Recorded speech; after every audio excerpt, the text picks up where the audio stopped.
Hello everyone and welcome back. Today we're going to look at the Roomba i7 and we're going to try to answer the question, is it worth buying in 2021?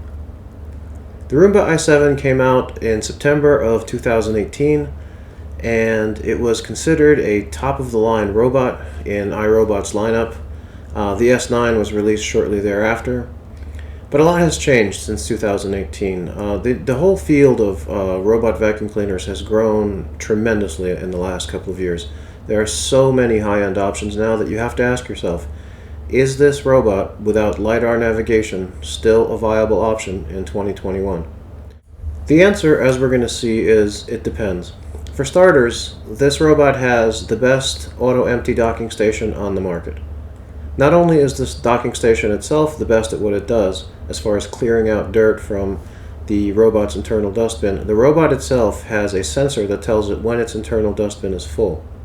No other robot on the market has that, so they either use algorithms, simple timers, or they just ignore the possibility that their dustbin could be full and just keep on cleaning. But the dustbin is where the technological advantages of the i7 come to an end. It's missing a lot of new features that some of its competitors have. So, to answer the question of whether it's still worth buying in 2021, I'm going to subject it to a series of tests and see how it stacks up against its competition. The first thing we're going to look at is hard floor cleaning performance, and for those of you who have seen my Clash of the Titans video where I compared the Ecovacs T8 AIVI to the Roborock S6 Max V, will remember this because this segment was actually in that video to compare this robot to the performance of those. And as far as hard floor cleaning, really nothing has changed. This is a fantastic hard floor cleaner. It does a great job. It picks up pretty much everything. This is a black floor, so you could see, every little speck of dirt that you maybe wouldn't see if it were a lighter colored floor. But after the default couple of passes that this robot makes on zone cleaning mode, it pretty much leaves a spotless floor, or at least as spotless as it was before I threw all that dirt down on it. The dirt in this video was popcorn, oregano, flour, and clumps of dog hair, and the i7 did a fantastic job of picking all of that up. On the right you have some stuff that's outside of its cleaning zone, but where it cleaned everything. So now we move on to carpets. And here the i7 surprised me, and not in a good way. Now I don't have the capability to test for deep cleaning, at least not yet. But the Vacuum Wars channel, which is an excellent channel for testing all kinds of vacuums, including robots, they did a deep cleaning test. Where are you going? Come back. And they concluded that this is actually a very good deep cleaner for carpets. But I threw down a bunch of birdseed and dog hair on this carpet, and it did not do that well. You'll notice that it regurgitates. There is one. It regurgitates hair clumps. Now, I'm not sure if that's because of its not that strong suction. It spit out another one. Or if it's the dual brushes where one kind of like sucks it in and the other one spins it around and out the other end. But other than the regurgitations, it still didn't do that good a job. You could see a lot of hair and some bird seeds. It did about as well as the Roborock S6 Max V, which is not that great, except for the regurgitations, which actually make it worse. It's not a horrible performance, but it's not great either. So now we move on to navigation, and this is where it surprised me again, but this time in a good way. I was afraid to even do this test on the i7 because it's not a LiDAR robot, so I thought it would completely bomb out. Like, how could it even find its way, without the ability to see where it's going? It's got a camera that's pointed mostly up but slightly forward, but it doesn't seem to use that very effectively in finding its way around. This is entirely algorithm based, and it's working with its existing map, so it knows where it should go, and if it hits obstacles, it's got algorithms to avoid them, because other than its bump sensor, it can't really detect those obstacles, or if it can with that camera, then I don't really see any evidence of that. But so far, it's actually not looking worse than the Ecovacs T8 AIVI did. Its navigation algorithm is hokey. It always makes it to where it needs to go, but sometimes it does really silly things like try to go under the table. Here, on the other hand, this would have been it. Had I not put that light stand there, this robot would have found its way through, and that would have been the end of the navigation test. And this robot would have actually beat the Ecovacs, which is really surprising. But here something interesting happens. It hits that table leg and then gives up. See, it wants to go home with that blue light. Apparently it has some sort of time limit on how long it'll try. I'm not sure if it's time or just how many attempts it makes, but eventually it'll give up and give you an error 48, which just means that it can't find its way to the objective and gives up and returns home. And yes, in all of these tests it always found its way back to its docking station. So its navigation is actually surprisingly good. Now, as I said, it would have made it had it not been for that light stand, but I actually want to see it succeed with the way things are, so we're going to try it again. So this is run number 2, and the interesting thing is that this robot learns where the obstacles are. I guess it kind of has to. So see, it's not going to try going on the right, and it's not going to try going under that table again, which is unfortunate because I moved the light stand hoping it would succeed. Now here, it doesn't give up on the table leg, I guess because its timer hasn't run out yet, but it hits the drill and decides that it can't go that way without really trying. So this is where the algorithm could use a lot of tweaking. So now it tries over there, and it's kind of like exploring, looking for its way out, but for some reason it still doesn't want to go under that table. It's like, you know, fool me once, I guess. It's a shame because it would have made it. And there it goes, times out again. Now this is attempt number 3, and here is where it makes it. You could see it doesn't even try that chair at first anyway. It just goes around the obstacles. And here's where it would have actually made it had it not, for some reason, turned and hit that table leg again. But it did, and instead of trying to find its way around it, it went back and tried other things a couple of times. Notice that it's not even trying to go by the fridge, but here finally it avoids that table leg and makes it. So not bad at all. Alright, our next challenge is obstacles, where the robot is going to try to navigate around some chair legs. I'm going to leave the sound on for reasons you'll soon find obvious.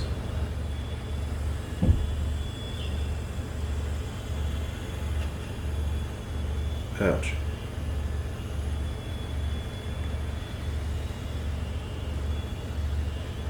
This is where the i7 kind of shows its age. Its front infrared sensor is really bad. And if you're gonna have a robot without LiDAR, you should put a good infrared sensor up front. The S9 is actually supposed to have some sort of time of flight sensor up front, which measures distance to objects, and it does do better in these kinds of tests than this i7, but ouch, that was bad. But not by a lot.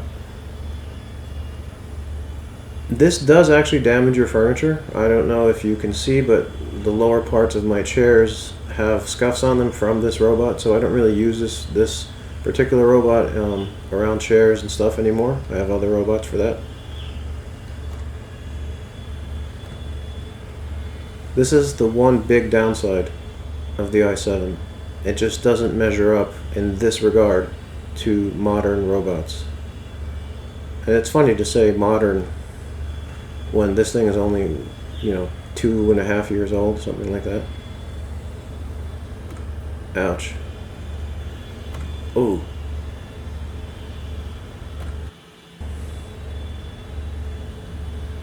This is kind of painful to watch. There is a pretty serious advantage to this when it comes to cleaning. Your typical LiDAR robot will not force its way behind soft barriers like curtains, whereas this thing will wedge itself into every nook and cranny. And that's something that's seriously worth considering.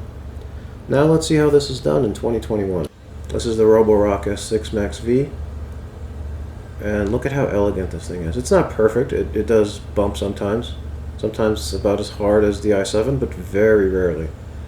Usually it just is really careful around these things, and it just goes around them gently.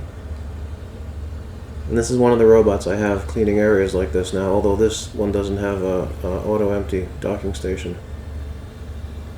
So I find it a lot less useful than those that do. Ooh, see, there's an example of one of the bumps. But I think that's the only one it made in this cleaning run. Other than that, look at how gentle it is. It's not perfect, obviously nothing is perfect, but overall, it's pretty great. It's just a pleasure watching this thing work.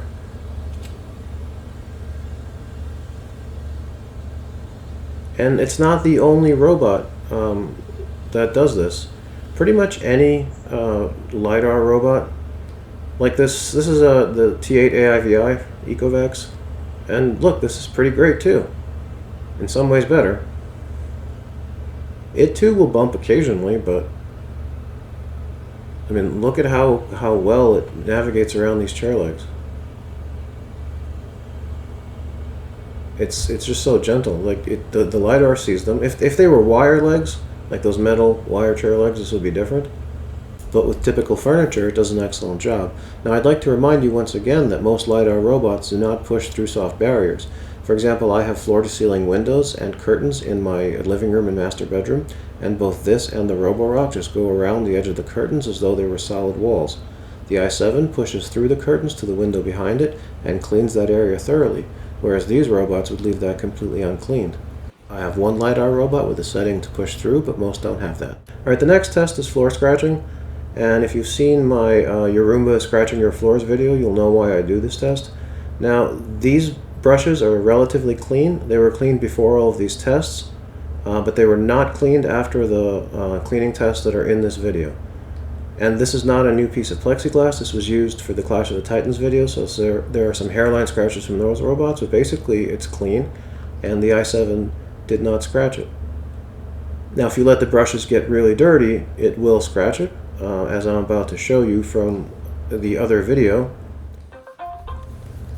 So this is an excerpt from the Your Roomba Scratching Your Floor video, and these brushes were allowed to get really dirty, mostly by cleaning, the front door part of my house with that rug that has all the dirt from outside trapped in it. And as you can see, it did quite a number on the plexiglass. Nothing compared to what the S9 did, which I'm going to show you just for the sake of comparison.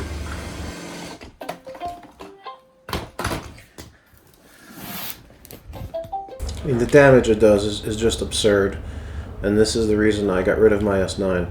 Now, the i7 is not as bad, and it is easier to keep clean. I seem to be the only one that I know of who does these kinds of tests or even cares about floor scratching. But I do, because I've noticed the damage that the S9 did to my floor. I was going to actually return the i7 after my initial tests, but I realized that as long as I kept those brushes clean, then the floor scratching with this particular robot wasn't really a problem. The same is not true of the S9, which is why it's gone and the i7 stays.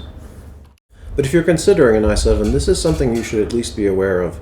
And it really will depend on what kind of floors you have, how much dirt you have in your house, where you live, which determines the type of dirt that you track in from outside. It's not a major problem, especially not with this particular robot. The S9 is a different story. But it is really something that you should at least consider, factor into your decision. It's not just this robot though. These rubber brushes are going to become more popular. The new Roborock S7 is going to have one. So as long as they're not being aggressively jammed into the floor like they are with the S9, I can't really hold it against it. So if you're looking for a cleaning robot in 2021 and you want that auto-empty docking station, you have some options. The Ecovacs T8 and T8 AIVI are a good example. They don't have that sensor that tells them when the dirt bin is full, and their auto-empty station is not the greatest, but it is a pretty good option. They're pricey. They're right up there in cost with the i7 Plus. The app is really buggy, so it's very hard for me to recommend it until Ecovacs fixes it, but I'm pretty confident that eventually they will. Now, if you want a much less expensive option, an excellent option is the Kneebot, the Kneebot Nomo. There's a few variations of this by other companies like Horniture and Proscenic that use the same type of auto-empty docking station. But the Kneebot is the only one that I have experience with. I'm testing it before my review video, and so far I love this robot. It's been pretty much bug-free. It just does the job that I ask it to do. The auto-empty docking station works very well. So far so good, but I'll know more after some thorough testing. So the question remains, should you buy a Roomba i7 Plus in 2021? And the answer is it depends. It has a lot of things going for it. It does have the best auto-empty docking station on the market. It's, as I mentioned, the only robot with a sensor that tells it when its internal dustbin is full. It cleans hard floors very well. It's pretty good on carpets, and according to the YouTube channel Vacuum Wars, deep cleans carpets very well.